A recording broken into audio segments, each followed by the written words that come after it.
আসসালামু আলাইকুম ওয়া রাহমাতুল্লাহ। আলহামদুলিল্লাহি কাফা ওয়া সালামুন আলা ইবাদিহিল্লাযীনা ইসতাফা, আম্মা বা'দ।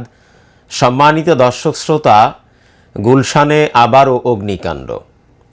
আসলে কয়টা ইস্যু নিয়ে আমরা কথা বলতে পারি, আর আমাদের এই কথা শোনারই বা কে আছে?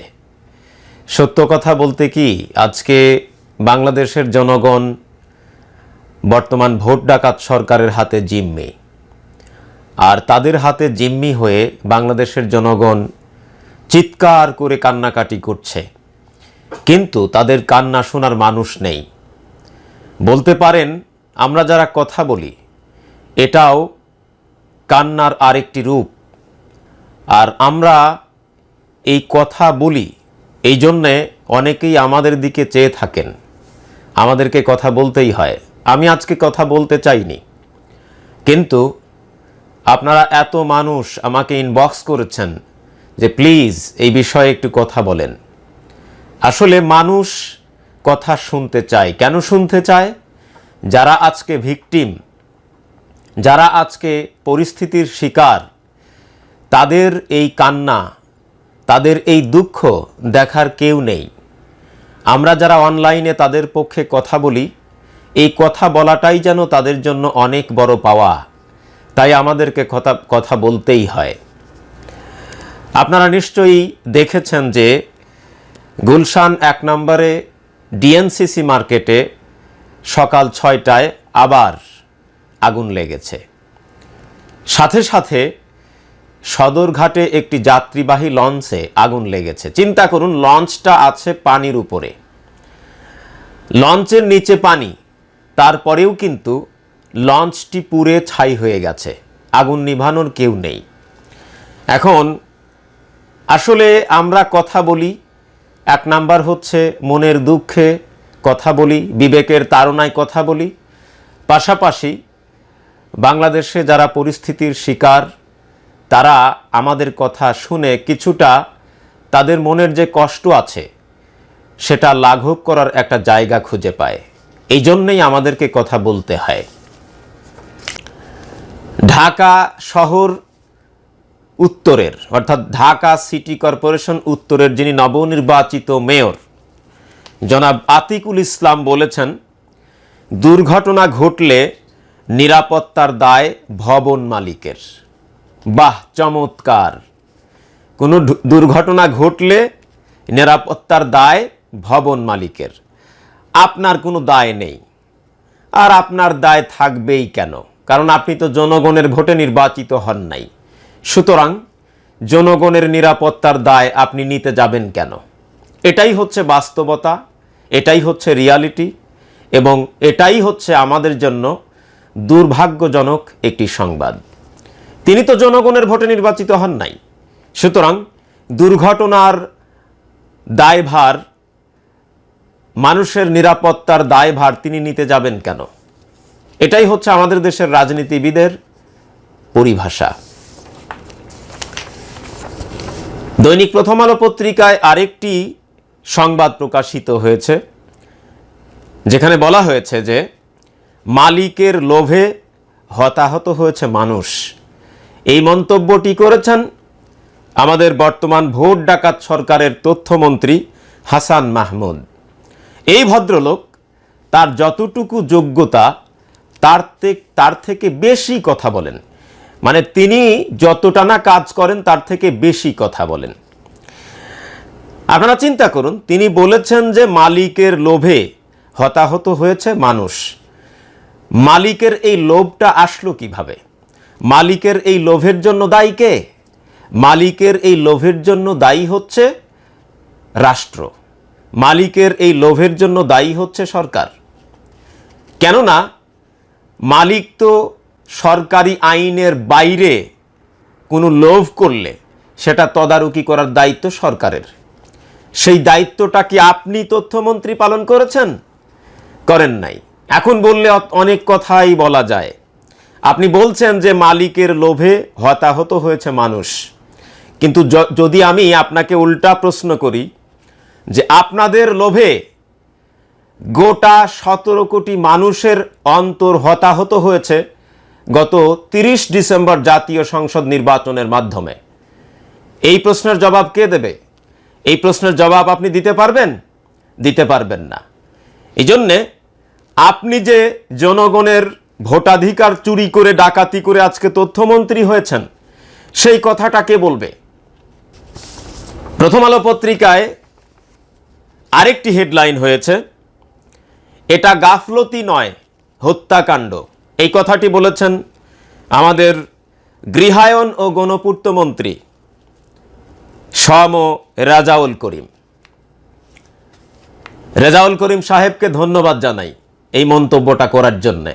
প্রথমেই তিনি ধন্যবাদ পাওয়ার যোগ্য যে এটা আসলে গাফলতি নয়, এটা একটি হত্যাকাণ্ড। তার এই কথার সাথে আমি একমত পোষণ করে তাকে ধন্যবাদ জানাই। কিন্তু সাথে সাথে আরেকটি কথা স্মরণ করিয়ে দিতে চাই, সেটি হচ্ছে যে এটি যদি গাফলতি না হয়ে থাকে, এটি যদি হত্যাকাণ্ড হয়ে থাকে, তাহলে নিশ্চয়ই এই হত্যাকাণ্ডের এগেনস্টে একটি মামলা হওয়া উচিত এবং সেই মামলায় আসামি কে হবে? হয়তো আপনি মিন করেছেন যে সেই মামলায় আসামি হবে এই FR টাওয়ারের মালিক, কিন্তু আমি মনে করি এই হত্যাকাণ্ডের এগেনস্টে যদি মামলা হয়, সেই মামলায় 1 নম্বর আসামি হবেন আপনি এবং 2 নম্বর আসামি হবে রাজুকের চেয়ারম্যান। এরপরে যদি 3 নম্বর আসামি করতে হয় তাহলে ভবন মালিকের নামে মামলা হতে পারে। এখন আপনারা হয়তো প্রশ্ন করবেন যে আপনি এখানে মন্ত্রীকে জড়াচ্ছেন কেন? মন্ত্রীকে এই জন্য জড়াচ্ছি যে এই ভবনটি নির্মাণে যে ত্রুটি বিচ্যুতি ছিল, সেই ত্রুটি বিচ্যুতি তদারকি করার দায়িত্ব ছিল রাজুকের চেয়ারম্যানের। রাজুকের চেয়ারম্যান সেটি তদারকি করতে ব্যর্থ হয়েছেন। সুতরাং এই রাজুকের চেয়ারম্যান যে তদারকি করতে ব্যর্থ হওয়ার পরেও সেই পদে বসে আছে, তিনি তার দায়িত্বে অবহেলা করার কারণে এই পদে বসে আছেন। এই দায়ভার কার? এই দায়ভার হচ্ছে মন্ত্রীর, মন্ত্রণালয়ের। তিনি তো গৃহায়ন মন্ত্রীর দায়িত্ব, গৃহায়ন মন্ত্রণালয়ের দায়িত্ব।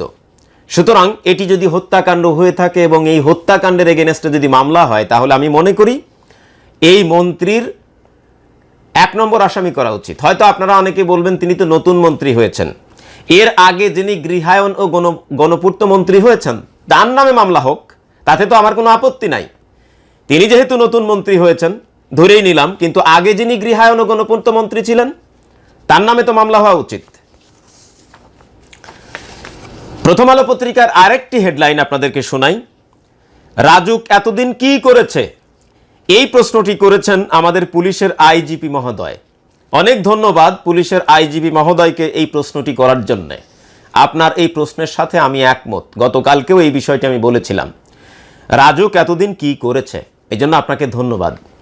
কিন্তু আপনাকেও একটি প্রশ্ন করতে চাই, সেটি হচ্ছে যে রাজুক এতদিন কি করেছে এই প্রশ্নটি আপনি করছেন, কিন্তু আপনি কি আপনার দায়িত্ব পালন করেছেন? রাজুক এতদিন কি করেছে এই প্রশ্নটা আপনি কাকে করছেন? এই প্রশ্ন করার মাধ্যমে তো আপনি নিজেই ধরাশায়ী হয়েছেন। রাজুক এতদিন কি করেছে, দ্যাট মিন রাজুক কিছুই করে নাই, তারা দায়িত্বে অবহেলা করেছে। কিন্তু আপনি কি রাজুকের চেয়ারম্যানকে গ্রেপ্তার করেছেন? রাজুকের যারা আমলা আছেন, রাজুকের যারা কর্মকর্তা কর্মচারী আছেন, তাদেরকে তাদের দায়িত্বে অবহেলা করার কারণে আপনি কি তাদের নামে কোনো মামলা করেছেন? আপনি কি তাদেরকে গ্রেপ্তার করেছেন? করেন নাই। কেন করেন নাই? আপনি এই জন্যে করেন নাই বা করতে পারেন নাই, আপনি উপরের নির্দেশের অপেক্ষায় ছিলেন। উপরের নির্দেশ না আসা পর্যন্ত আপনার এমন ক্ষমতা নাই যে রাজুকের চেয়ারম্যানকে আপনি গ্রেপ্তার করতে পারেন বা রাজুকের কোনো কর্মকর্তা কর্মচারীকে গ্রেপ্তার করতে পারেন। সেই ক্ষমতা তো আপনার নাই। আপনাকে নাম সর্বস্ব পুলিশের আইজিপি পদে বসিয়ে রাখা হয়েছে। এখন আমি যদি আপনাকে প্রশ্ন করি, আপনার তত্ত্বাবধানে আপনার একজন পুলিশ কর্মকর্তা ডিআইজি মিজানের বিরুদ্ধে একটি তদন্ত করা হয়েছিল, যে তদন্তে তাকে দোষী সাব্যস্ত করা হয়েছিল এবং সেই রিপোর্টটি আপনি নিজে স্বরাষ্ট্র মন্ত্রণালয়ে জমা দিয়েছিলেন। আপনি কি আপনার সেই কর্মকর্তা ডিআইজি মিজানের বিরুদ্ধে কোনো ব্যবস্থা গ্রহণ করেছেন? করেন নাই। কেন করেন নাই? আরো অনেক প্রশ্ন ছুড়ে দেওয়া যায় আপনার বিরুদ্ধে। আপনি গোটা জাতিকে নিরাপত্তাহীনতার মধ্যে ঠেলে দিয়েছেন। গোটা জাতি আজকে নিরাপত্তাহীন। গোটা জাতিকে আপনি নিরাপত্তা দিতে ব্যর্থ হয়েছেন। আপনি রাজুককে প্রশ্ন করছেন, আপনার চেহারাটা আপনি আয়নার সামনে গিয়ে দেখুন যে আপনি আপনার দায়িত্ব কতটুকু পালন করেছেন। হ্যাঁ, আইজিপি মহোদয়, আপনি গত 30 ডিসেম্বর জাতীয় সংসদ নির্বাচনে যারা ভোট ডাকাতি করেছে তাদেরকে ভোট ডাকাতি করতে আপনি সহযোগিতা করেছেন। আপনি জনগণকে সহযোগিতা করার পরিবর্তে জনগণের ভোটাধিকারকে যারা ডাকাতি করেছে তাদেরকে আপনি সহযোগিতা করেছিলেন। আজকে আপনি রাজুকের চেয়ারম্যানকে প্রশ্ন করছেন বা রাজুককে প্রশ্ন করছেন। আপনাকে প্রশ্ন করার তো কেউ নেই। প্রথম আলো পত্রিকায় আরেকটি হেডলাইন হয়েছে, আগুন নেভাতে ফায়ার হাইড্রেন্ট স্থাপনের পরামর্শ। অনেক ধন্যবাদ যে অবশেষে আগুন নেভাতে ফায়ার হাইড্রেন্ট স্থাপনের পরামর্শ এসেছে। এই সংবাদটি দেখে আসলে আমার খুব ভালো লেগেছে এবং আমি খুব ভালো ফিল করছি যে অন্তত আমরা ফায়ার হাইড্রেন্ট স্থাপনের বিষয়ে গত কয়েক মাস ধরে চিল্লাচিল্লি করছি, কিন্তু আমাদের কথা কেউ শোনে নাই। অ্যাটলিস্ট অবশেষে আমাদের কথাগুলি সরকারের কর্তা ব্যক্তিদের নজরে পড়েছে। সুতরাং এই খবরে অবশ্যই প্রথম আলোকে ধন্যবাদ এবং সরকারের কর্তা ব্যক্তি যারা আমাদের এই পরামর্শ গ্রহণ করেছেন, প্রাথমিক পর্যায়ে আমি তাদেরকে ধন্যবাদ জানাই। তবে আমরা চাই যে যত দ্রুত সম্ভব ফায়ার হাইড্রেন্ট যেন স্থাপন করা হয়, কিন্তু এখানেও কিছু আপত্তি বিপত্তি আবার আসবে। সেই আপত্তি বিপত্তি যেন আমাদের কানে না আসে। সেটি হচ্ছে যে এই ফায়ার হাইড্রেন্ট স্থাপনের জন্য এমন একটি ঠিকাদার প্রতিষ্ঠানকে দেওয়া হবে যে তারা হয়তো ফায়ার হাইড্রেন্ট স্থাপন না করেই ব্যাংক থেকে টাকা তুলে নিয়ে যাবে। এমন ঘটনা বাংলাদেশে অনেক ঘটেছে। সুতরাং এরকম কোনো কোম্পানিকে যদি এই ফায়ার হাইড্রেন্ট প্রকল্প দেওয়া হয় তাহলে হয়তো ফায়ার হাইড্রেন্ট কাগজে কলমেই থেকে যাবে, বাস্তবে হয়তো জনগণ সেটি দেখতেও পারবে না, কোনোদিন অগ্নিকাণ্ড নির্বাপনের জন্য ব্যবহারও হয়তো হবে না। প্রথম আলো পত্রিকার আরেকটি হেডলাইন, সেটি হচ্ছে যে ভবন নির্মাণে বিল্ডিং কোড অনুসরণের জোর তাগিদ প্রধানমন্ত্রীর। প্রধানমন্ত্রী তো মাঝে মধ্যে অনেক সুন্দর সুন্দর নীতিবাক্য আমাদেরকে উপহার দেন, এই জন্য প্রধানমন্ত্রী অবশ্যই প্রশংসার দাবিদার। কিন্তু তিনি যে কথাটি বলেছেন যে ভবন নির্মাণে বিল্ডিং কোড অনুসরণ করতে হবে, এখন আমার প্রশ্ন হলো যে রাষ্ট্র নির্মাণে আপনি কি রাষ্ট্রীয় কোড অনুসরণ করেছেন?